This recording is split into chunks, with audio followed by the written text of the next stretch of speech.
ఈ మధ్య ముందుగా మీ యజమానులకి మీకు నా నమస్కారాలండి. ఈ మధ్య మా కుటుంబంపై ఒక కుటుంబం దాడి చేస్తున్న సంగతి మీకు తెలుసు. ఆ కుటుంబానికి మాకు చాలా సంవత్సరాల క్రితమే మనస్పర్ధలు వచ్చాయండి. అంత మాత్రమే ఆ సంబంధాలు ఉండి గత సంవత్సరం నుంచి పూర్తిగా దూరం అయిపోయామండి. రాకపోకలు పూర్తిగా స్తంభించిపోయాయండి. అయ్యా,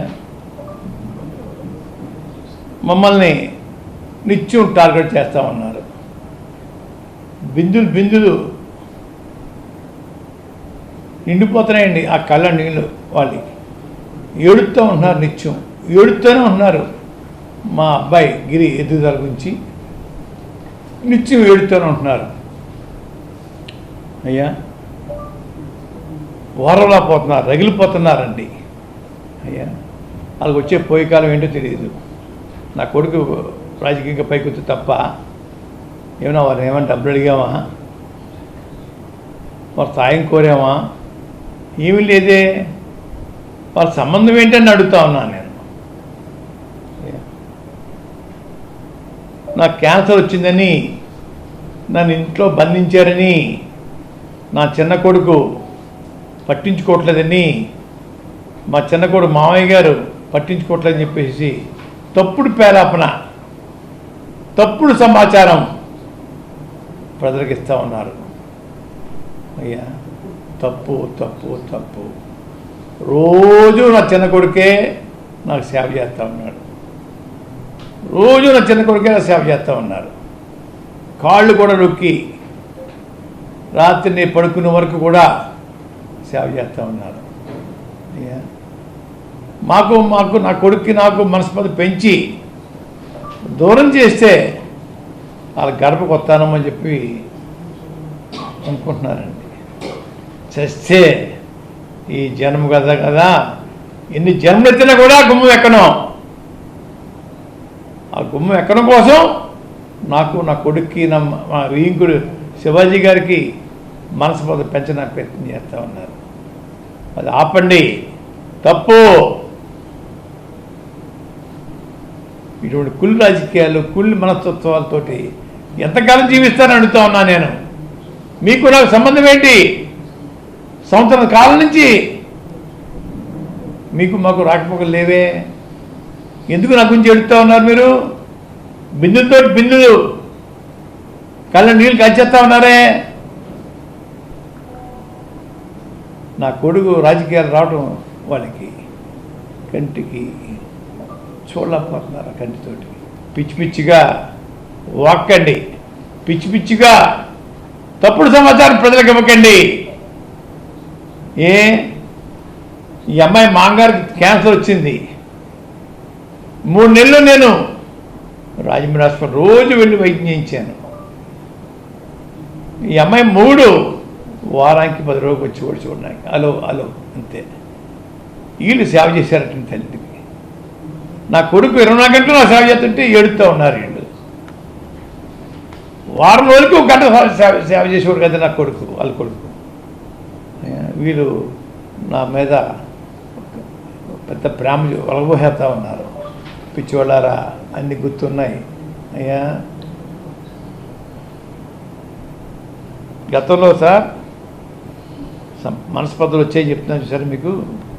7 సంవత్సరాల క్రితం నా భార్యకి క్యాన్సర్ వచ్చిందండి. హైదరాబాద్లో సర్జరీ చేయించానండి. 15 days హాస్పిటల్లో ఉన్నామండి. మళ్ళా 10 రూపాయలకి రండి కీమో చేయించానని చెప్పి డాక్టర్ సెన్సార్ గారు చెప్తే ఈ ఎదవలకి ఇంటికి వచ్చానండి. ఈ ఎదవలో 5 నిమిషాలు కూడా లోపల రావద్దన్నారు మమ్మల్ని.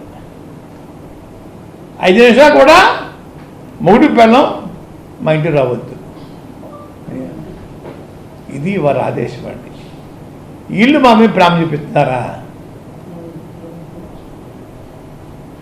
మొగుడు పిల్లం అంతా కలిసి గుమ్మలో కాసేసి మా ఇంటికి రావద్దంటే హైదరాబాద్లో బ్రాహ్మిన్స్ చక్రం సుధాకర్ గారు ఉంటే వారింటికి తీసుకెళ్ళిపోయి అయ్యా ఆ 2 days ఉండి అక్కడి రిటర్న్ అయ్యామండి. వీళ్ళు నాకు క్యాన్సర్ వచ్చింది, చిన్న కొడుకు వైద్యం చేయించట్లేదు, ఈగురు పట్టించుకోవట్లేదు అని ఏదో నాటం చేస్తున్నారండి. భాష కూడా మారిపోయింది, నాకు తట్టుకోలేక.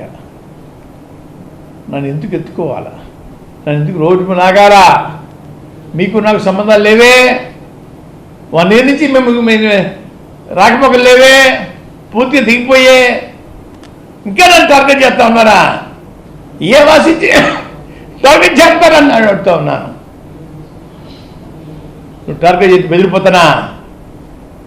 కిరణపూడి మున్సిపల్ మనవండి ముత్తుల వీర్రావు గారు అబ్బాయిని బెదిరిపించేస్తే బెదిరిపోవడానికి ఈ రక్తంలో తేడా లేదు అని గ్రహించుకోండి.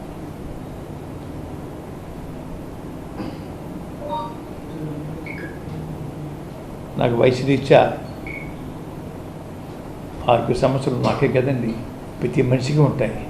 ప్రతి మనిషి రోజు 2-3 మాత్రలు మింగుతాడు. అటువంటి మనిషిని నేను అయ్యా దాన్ని బోధత్వంలో చూపిస్తూ ఉన్నారు. అయ్యా కొంత మట్టుకి కార్యకర్తలు చూస్తున్నాను, వచ్చిన బలికెళ్తున్నానండి, పరామర్శకి వెళ్తున్నాను. మొన్న ఒక్క రోజు మా 4వ తారీఖు ఫంక్షన్కి హాజరు అవ్వలేకపోయింది తప్ప ఏ ఫంక్షన్ మానలేదు నేనండి. నీరసంలో కూడా జగంగా దగ్గరికి వెళ్ళి కాపాడొచ్చేవాడి.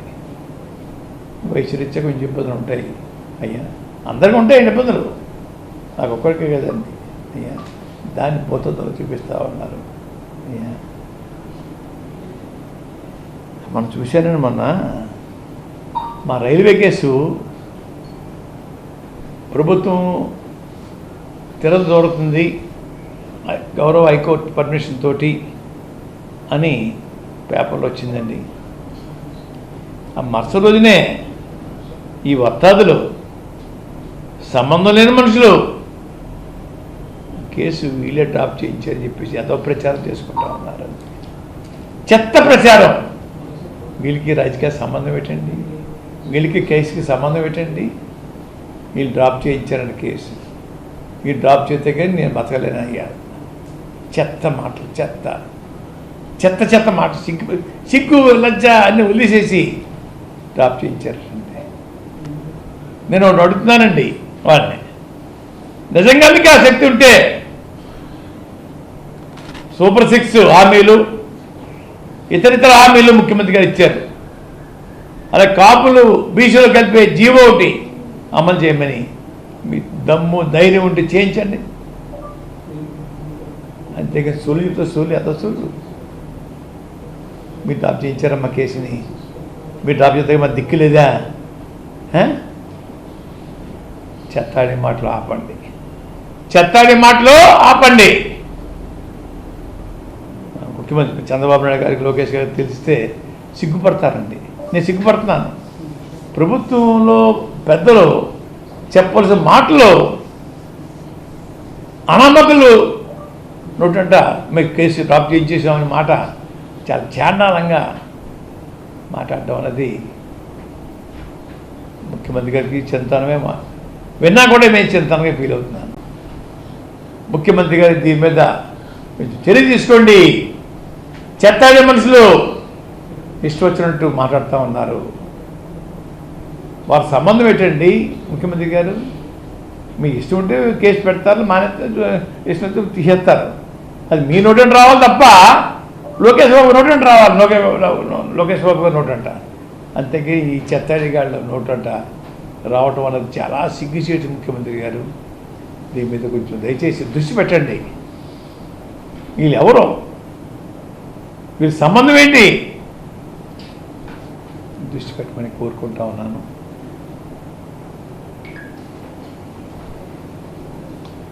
మీ అపాయింట్మెంట్ కోసం,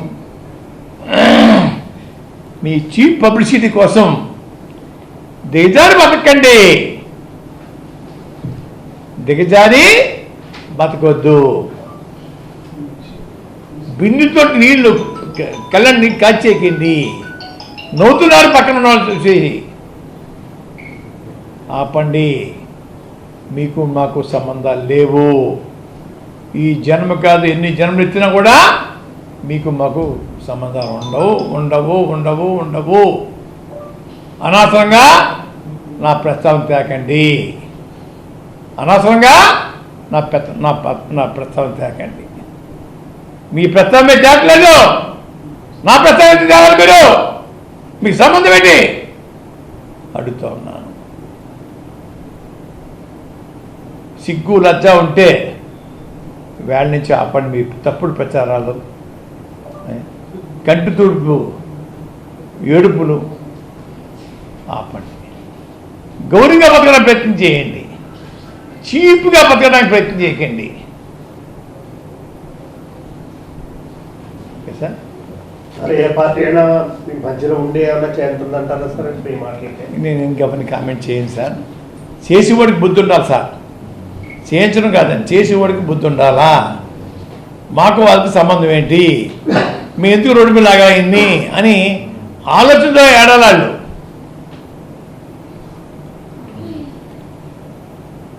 ఎవరు చేస్తున్నారో మనం ఒకరి మీద నెపం వేయడం తప్పండి, వేయదు. వీళ్ళకి బుద్ధి ఉండాలా. ఆయనకి మాకు సంబంధం ఏంటి, 1 year అయింది కదా, సంబంధం కట్ అయిపోయి అనే ఆలోచన వీళ్ళకి ఏడాలండి.